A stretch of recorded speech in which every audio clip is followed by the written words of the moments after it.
రెడీయా?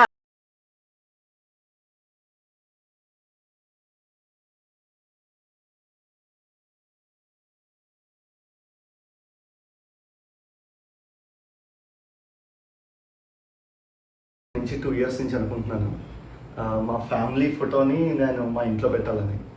బట్ నాకు కరెక్ట్గా ఫ్రేమ్ చేసి డిజైన్ చేసి ఇచ్చేవాళ్ళు ఎవరు దొరకట్లేదు. దో నాకు తెలిసిన వాళ్ళు ఉన్నా సరే, బట్ కొంత టైం కేటాయించలేకపోవడం అయింది. నేను ఫస్ట్ మన జితేంద్ర స్పీడ్ కాపీ నుంచి నా స్టూడెంట్ తిను. నాకు అప్పటి నుంచి మన ఎప్పుడైతే స్టార్ట్ చేశాడో అప్పటి నుంచి కూడా నాకు తెలుసు.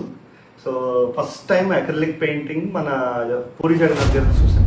అది చూడగానే నాకు చాలా బాగా నచ్చింది అనమాట. ఆయన స్మైల్ కానీ ద వే హీ ఆర్టెడ్ అంతా కూడా నచ్చింది. Then I have decided okay, నేను నా ఫ్యామిలీ కూడా కంపల్సరీ జితేంద్రతో చేయించాలని. సో అవుట్పుట్ అయితే ఇది. నేను ఇచ్చింది చాలా తక్కువ పిక్సెల్స్తో ఉన్న ఒక ఫోటో ఇచ్చాను, దాన్ని చాలా బెటర్ అవుట్పుట్ తీసుకొచ్చాడు. సో ప్రొఫెషనల్గా ఉంది and it's a life long memory for me. So thank you so much Jitendra, and thanks to speed copy also.